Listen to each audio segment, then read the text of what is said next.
ഈ 84 മുതൽ 94 വരെയുള്ള ഒരു സംഘ ചുമതലയിലുള്ളൊരു കാലഘട്ടം.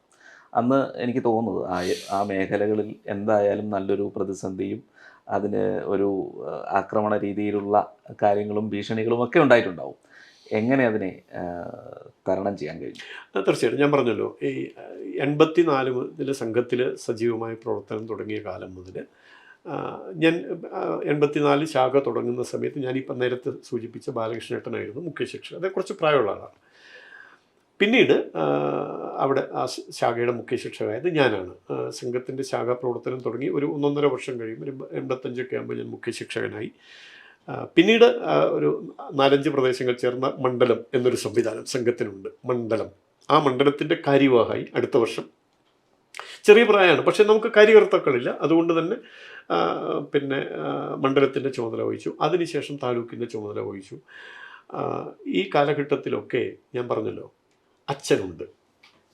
അച്ഛൻ എൻ്റെ മുമ്പിൽ ഒരു ശക്തിദുർഗമായി മുമ്പിലുണ്ട്. എന്ന് വെച്ചാൽ സംഘപ്രവർത്തനത്തിന് അനുകൂലമായിട്ടല്ല, സംഘപ്രവർത്തനം നടത്തുന്നതിൻ്റെ പേരിൽ എനിക്ക് നേരെ വന്നേക്കാവുന്ന ശാരീരികമായ ആക്രമണങ്ങളെ പ്രതിരോധിക്കാൻ ഒരു പഴയ കമ്മ്യൂണിസ്റ്റുകാരൻ എന്നുള്ള നിലയ്ക്ക് അച്ഛൻ ഉണ്ടായിരുന്നത് കൊണ്ടാണ് ഈ കാലഘട്ടത്തെ മറികടക്കാൻ കഴിഞ്ഞത്. 1. 2, എനിക്കൊരുപാട് സുഹൃത്തുക്കൾ CPM-നകത്ത് തന്നെ. ഞാൻ അറിയാം, നമുക്ക് ആ പ്രദേശത്തൊക്കെ എൻ്റെ നേരെ നടന്ന ആക്രമണത്തിൽ പ്രതികളായിട്ടുള്ള CPM പ്രവർത്തകരായിട്ട് പോലും ഞാൻ സൗഹൃദത്തിലായിരുന്നു.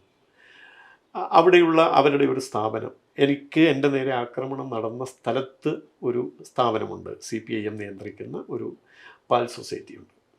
അവരുടെ ഓഫീസിൽ ഞാൻ പോയിരിക്കാറുണ്ട്. കാരണം അതിൽ പ്രവർത്തിക്കുന്നവരൊക്കെ എൻ്റെ കൂടെ കോളേജിലൊക്കെ പഠിച്ചിരുന്ന ആളുകളാണ്.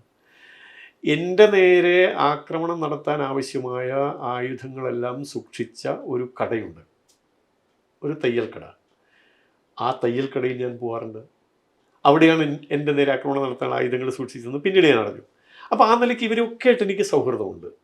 ആ നിലയ്ക്കുള്ള സൗഹൃദം ഒരു പരിധിവരെ എൻ്റെ നേരെയുള്ള ഈ ആക്രമണത്തിന് ഒരു കാലതാമസം എന്നേ പറയാൻ പറ്റുള്ളൂ, വരുത്തിയിട്ടുണ്ടാകാം.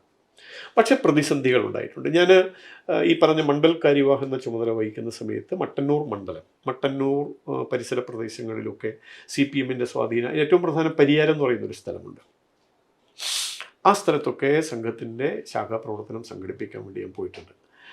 അതുപോലെ നമ്മുടെ ബഹുമാന്യായ ആരോഗ്യമന്ത്രിയായിരുന്ന ശൈലജ ടീച്ചറുടെ സ്ഥലം അയ്യല്ലൂർ എന്ന് പറയുന്ന സ്ഥലം, ടീച്ചറുടെ ഭർത്താവ് ഭാസ്കര മാഷ് അവിടെ മുനിസിപ്പൽ ചെയർമാനൊക്കെ ആയിരുന്നു. ഈ അയ്യല്ലൂർ എന്ന് പറയുന്ന സ്ഥലം CPM-ൻ്റെ ഉരുക്കുകോട്ടയാണ്. ഞാൻ നേരത്തെ പരിയാരം അങ്ങനെ തന്നെയായിരുന്നു. ഈ അയ്യല്ലൂർ എന്ന് പറയുന്ന സ്ഥലത്ത് ശാഖാപ്രവർത്തനം സംഘടിപ്പിക്കുക. ഞാനന്ന് താലൂക്ക് കാര്യവാഹായിരുന്നു, മണ്ഡൽ കാര്യവാഹല്ല, താലൂക്ക് കാര്യവാഹായിരിക്കുമ്പോഴാണ് ആ പ്രദേശത്ത് സംഘപ്രവർത്തനം സംഘടിപ്പിക്കും. നല്ല പ്രവർത്തനമായിരുന്നു. ധാരാളം പ്രവർത്തകർ, കോളേജ് വിദ്യാർത്ഥികളൊക്കെ ഉണ്ടായിരുന്നു. അന്ന് അവിടെ ശാഖാപ്രവർത്തനം ആഴ്ചയിൽ ഒരു ദിവസമെങ്കിലും അവിടെ പോകും. ഒറ്റയ്ക്കല്ല പോവുക, കൂടെ ഒരു 4-5 പേരൊക്കെ കാണും. അതങ്ങനെ വേണം, അല്ലെങ്കിൽ ബുദ്ധിമുട്ടാണ്. അങ്ങനെ അവിടെ ചെല്ലുന്ന സമയത്ത് ഇതുപോലെ കടകളിലൊക്കെ ആളുകൾ ഇരിക്കും. അവരെന്തെങ്കിലുമൊക്കെ കളിയാക്കൽ വർത്തമാനം ഉണ്ടാവും, ചിലപ്പോൾ ആക്ഷേപങ്ങളുണ്ടാവും. നമ്മളതൊന്നും ശ്രദ്ധിക്കില്ല, നമ്മളങ്ങ് പോകും. ഒരിക്കലും പരസ്യമായ റോഡിൽ ഞങ്ങൾക്ക് തടസ്സം സൃഷ്ടിച്ചുകൊണ്ട് ഒരു 10, 20, 30ഓളം CPM പ്രവർത്തകർ അണിനിരന്നൊരു സംഭവമൊക്കെ ഉണ്ടായിട്ടുണ്ട്. അന്ന് അവിടെ ഉണ്ടായിരുന്ന മറ്റൊരു അധ്യാപകനാണ് ആ ഒരു അന്തരീക്ഷത്തെ ഒന്ന് ലഘൂകരിച്ചത്. അദ്ദേഹം കൂട്ടത്തിലുണ്ടായിരുന്നു. എന്നെ നേരിട്ടറിയാം, എൻ്റെ കൂടെയുള്ള പ്രവർത്തകരെ അറിയാം. അപ്പോൾ ഞങ്ങളെല്ലാവരോടും സ്നേഹമൊക്കെ പങ്കുവെച്ച് അങ്ങനെ അവിടെ നിന്ന് പോരുകയായിരുന്നു. പക്ഷേ അദ്ദേഹം, ഞാനീ പറഞ്ഞ അധ്യാപകനൊന്നും അവിടെ ഉണ്ടായിരുന്നില്ല എങ്കിൽ ഒരുപക്ഷെ എന്തെങ്കിലും തരത്തിൽ ഞങ്ങളുടെ നേരെ ഒരു കയ്യാങ്കളി ഉണ്ടാകുമായിരുന്നു. അപ്പോൾ അങ്ങനെ ഇവരുടെ നേതൃത്വത്തിലുള്ള ചിലരൊക്കെ ആയിട്ടുള്ള സൗഹൃദവും അത് നമ്മൾ അനുകൂലമാക്കി എടുത്തു എന്നുള്ളതാണ്. നമ്മൾ അതേപോലെ സംഘർഷാത്മകമായ തരത്തിൽ പ്രതികരിക്കാതെ ഈ നിലയ്ക്ക് കുറച്ച് നയപരമായി സൗഹാർദ്ദപൂർണ്ണമായി ഇടപഴകി തന്ത്രപരമായ ചില സമീപനങ്ങളിലൂടെ അങ്ങനെ മുന്നോട്ടേക്ക് പോയി എന്നുള്ളതാണ്.